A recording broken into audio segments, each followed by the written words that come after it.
Connie Rabikoff, and this week we are in the kitchen at Chaz in the Raphael Hotel. With me is their Director of Food and Beverage, Tim Ruth. Tim, thank you for inviting us into your very, very beautiful restaurant. Thank you for having us. All right, let's talk about your home here. The restaurant lives in one of our hotels in Kansas City that's been with us for how many years? Since 1975. Since 1975. Before that, this building was apartments? Correct. Or? It was an apartment building. It was opened in 1928, and it was originally designed to, with the Country Club Plaza, yes, to reminisce of Central Park.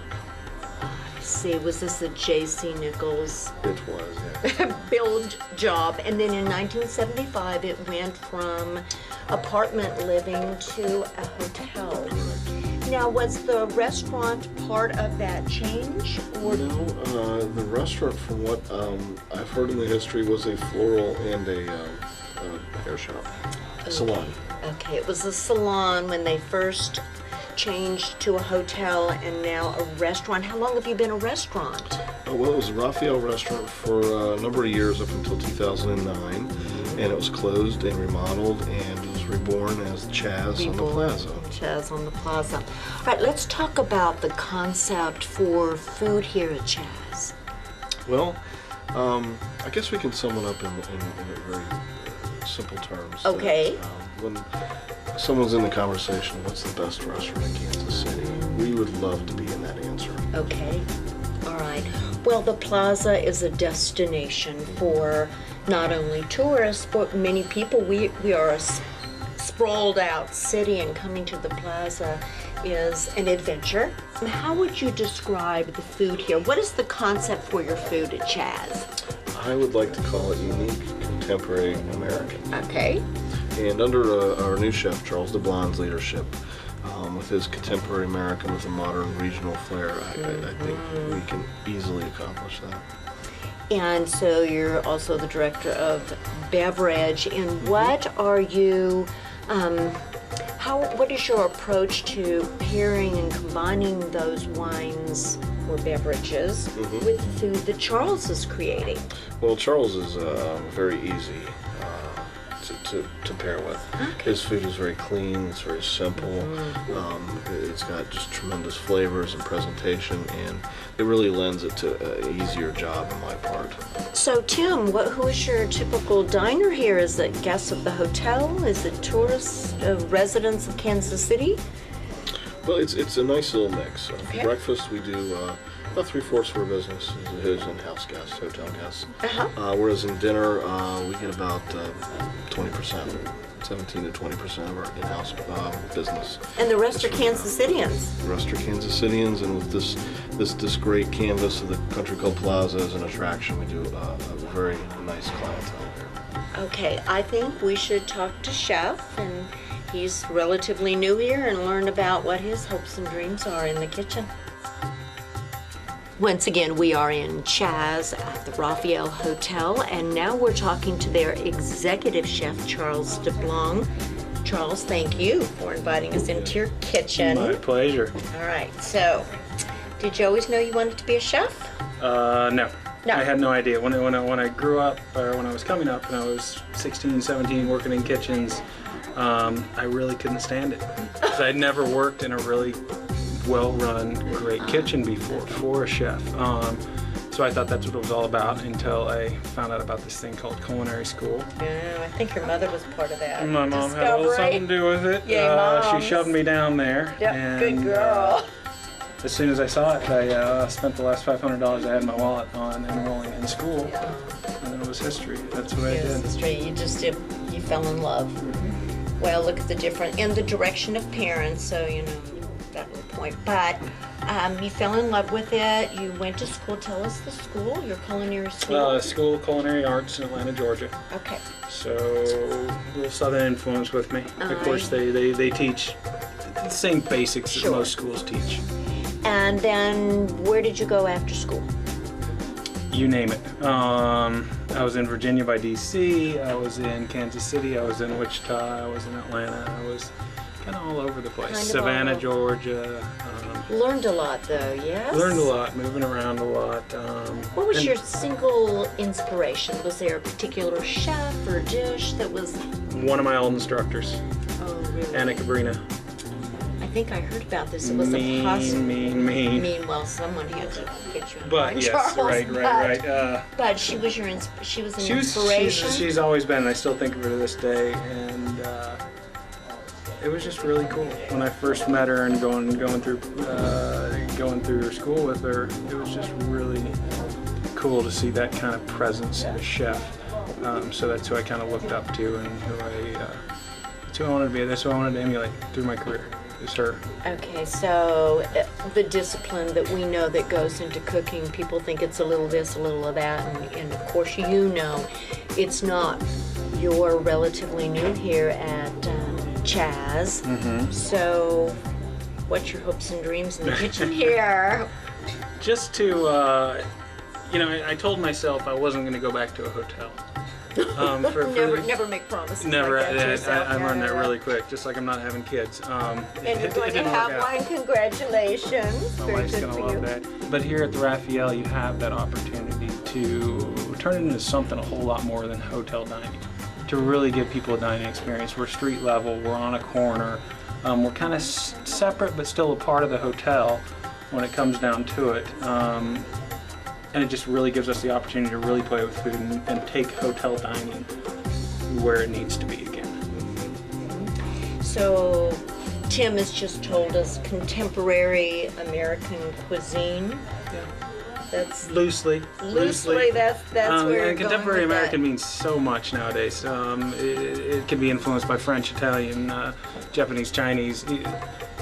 It's just kind of a broad stroke of what chefs are doing in the United States right now. And America is a melting pot, and it's just helping to preserve some of those cultures that we brought to this country and have built this country, and also honoring what is America. Which is a lot, you know. lot. I've even got a little barbecue sometimes. So There you it's, go. Well, that's Kansas City. Reuben sandwiches and barbecue. Yep. There's the American. So tell me, you executive chef, that means that you provide the leadership in the kitchen. You're more than just on the line cooking. What's your thinking? What's your philosophy as executive chef? I don't like to think of it as necessarily the philosophy, but kind of a motto. And if you don't have fun in the kitchen, you don't really like what you're doing, and you can't make good food, then leave the kitchen. Leave the kitchen. That's it. So, in addition to, I know the hard work, we have no illusions about what it takes to be in the kitchen, but that element of fun, truly, you can feel on the plate. If people aren't enjoying what they're doing, the diners know it. If people don't enjoy Yep. what they're doing, the diners are not going to enjoy the food they're putting out. A lot of people talk about putting love into food and this into food. It's somewhat true. And if you're really taking care of that product front to back, and they're putting it on the plate, it's probably going to taste pretty good. If you're just slapping it around like you're mad at it, it's probably not going to taste that good. Okay. So when we heard mothers and grandmothers say, these are all the ingredients and love, there's something to that. There's a lot to that. There's a lot to that. Absolutely. Okay. So what's your inspiration each day? We just said it's a lot of hard work. What keeps you inspired? You're always creating and working with the food. How do you stay inspired? For me, it's ingredients, different ingredients. If I start getting a little bored or something, I'll call up a vendor, I'll call up a local farmer and see what they have, what they can bring, what's really pretty, what tastes really great right now. And once you see that product come in, Oh, there you go. it's all over with. It's like morel season and getting a big bag of fresh morels in. So we can say that there's a lot of seasonal in the cooking Yeah. that happens here. Yes, absolutely. There's a ton of seasonal. Of course, we've got staple items that people Sure. really enjoy that'll probably never go anywhere. But the other items are very seasonal. Very. Okay, chef, what are we going to cook in the kitchen today? Today we're doing seared divacot scallops, and we're going to do a nice succotash, which is lima beans, corn, fresh tomatoes, just kind of everything that's really good about summer. You got that great corn, you got the really nice lima beans. We're going to finish them with some pea tendrils, some little pea shoots. This is going to be a pretty dish as well as delicious. Yes, ma'am. Okay, I think we should go into the kitchen and start cooking, and I think you should come with us.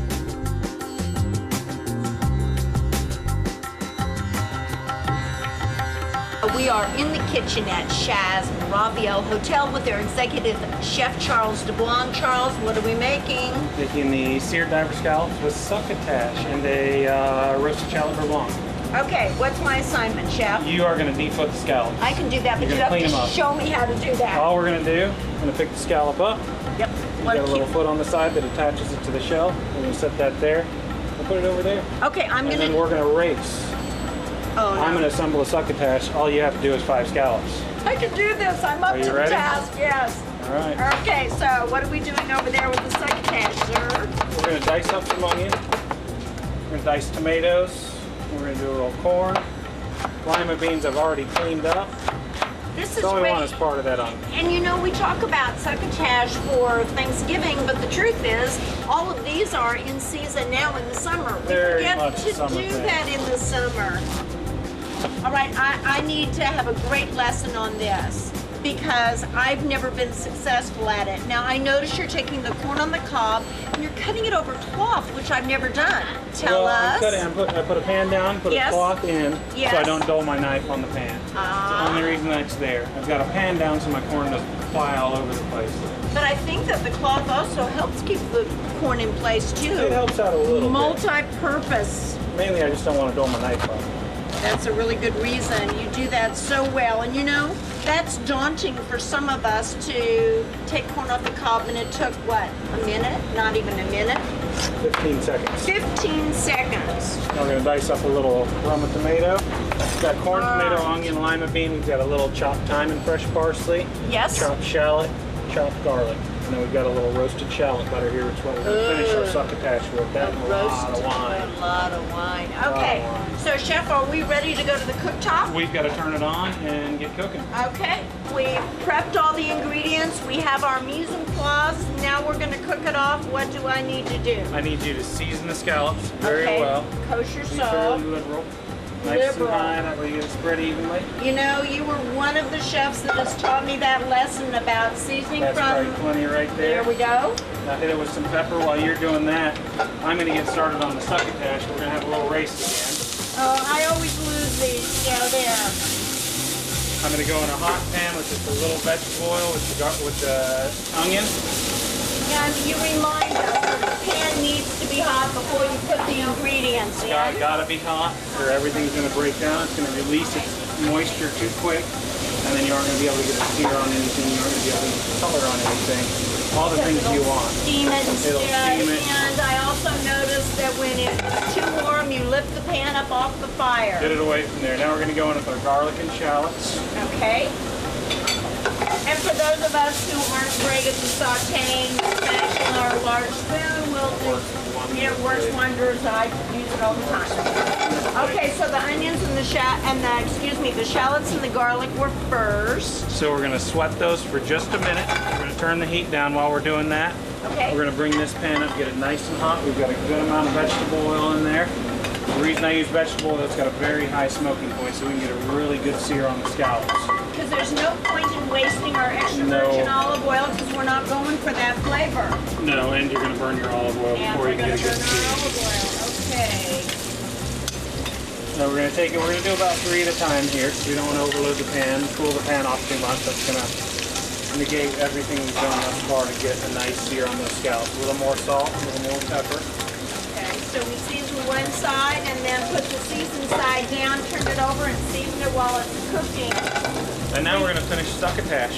Okay. We're just going to dump the corn in, We can, yes. a little lima bean Now, in. did you cook the lima beans I a did. little bit? I Just did. beforehand. We Okay. blanched them off, cooled them, so we can do it. I kind of made this look like it was a service before we Okay. serve it. But also when you're entertaining at home to get things Absolutely. ready to go.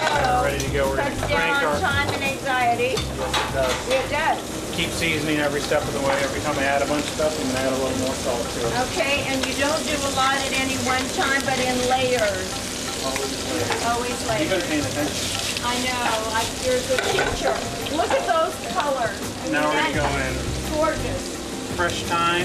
Yes. And a little bit of parsley. And notice that you did not put that in first because you want the bright flavor and color. You want to keep that color. Now we're going to go in with just a good light wine. Okay. A wine you would drink. Wine you would drink. At the table, right? But if you're some of my friends, you drink any wine, so Right. it doesn't matter what. Well, we're not talking about those friends at the moment. Okay. Once we have that, we're going to make our beurre blanc kind of right inside there. That is All right, roasted tell me, shallot butter. roasted, is that what we would call an infused or compound butter? Compound butter. And Really- so how did you do that? You roasted the shallots first and then Roasted the shallots and chopped them, put them in the whipped them with butter. whipped them with Really butter? important thing here Yes, is to stir until all the butter's melted. because that's when you get that wonderful cream roll. If you don't stir till it's all melted, you leave a chunk in there Yes. unmelted and it melts, it'll separate, and then you're out of luck. And then you get up with a broken sauce. And that's when you end up with a sauce that doesn't Oily, broken. That's perfection. Okay, Chef, we'll finish these off and then we'll plate it up and then we're going to pair it with some wine. Absolutely. Okay. We're ready.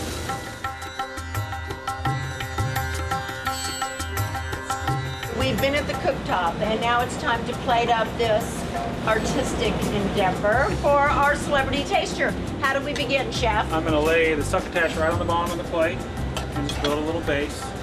And Got the beurre blanc built into it. Yes, and I should say we were tasting along the way, which every cook needs to do. Absolutely. Look at this. We give the scallops a little base. Okay. Getting their last little bath before they go on the plate. Beautiful.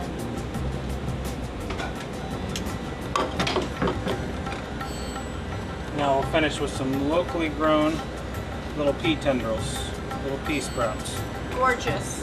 And that's the dish. That's Easy. the dish, Chef. Thank you for inviting us into the kitchen and sharing your talent. You're welcome. Thank you.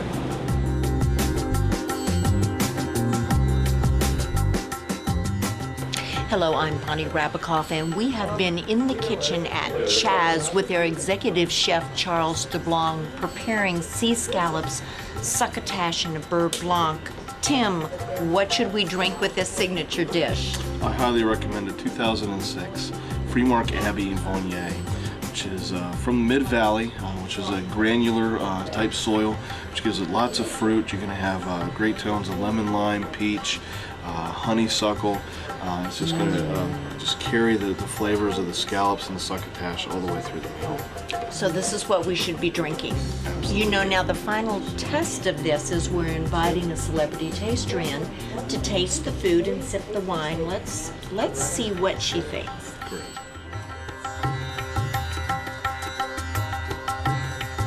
Hello, I'm Bonnie Rabakoff, and we have been in the kitchen at Chaz, the Raphael Hotel, preparing a signature dish and pairing it with wine. And to taste this preparation is Jan Markison. She's councilwoman for the 4th District of Kansas City, Missouri. Jan, thank you. Oh, it's my pleasure, definitely. For taking time out of, I know it is a very busy schedule, to be our taster. Charles, executive chef, what have we prepared for Jan? Well, ladies, we have seared diver caught scallops, got a little succotash, and some pea tendrils with a little roasted shallot beurre blanc. We're going to be enjoying those with a little glass of Freemark Abbey Viognier. Thank you, chef, for your talent and your time. Thank you, ladies. Okay, Jan, Oh, taste it's, away. well, number one, it looks beautiful. Well, you know, and we do. The colors are very spring-like and very pleasing. Nice. It looks really good. And as you might imagine, all of these vegetables are prepared fresh. Okay, you know, we grew up eating succotash at Thanksgiving. When Not none like this. No. When none of these were actually in season. And so Chef prepared the vegetables in season with a compounded butter. Ooh. I'm gonna let you taste No wonder it's so good. Okay, I'm Yes. looking forward to the scallops. They're sweet. They are very sweet. I want you to know I took their feet off, which was You took what? the little foot of the scallop. Oh. I mean, Well, I'm glad you did that. I don't stand around here. I have to work. Oh, that is very, very tasty. And the butter that is in here has been made with roasted shallots, and then he whipped the butter into. Oh So my are you goodness. tasting that? Well, I will try again. So I can get all the flavors at one time. This corn is off the cob. This has such a nice texture too. It just no, the flavor is wonderful. The shallots. Now you can taste a little bit of the oniony garlic shallots. That is just Now- too good. I'm glad you're enjoying this, of course. Another part of your assignment is to taste the wine, see how you Taste think the it wine with works it. with the dish, and to your health and to life. Thank you.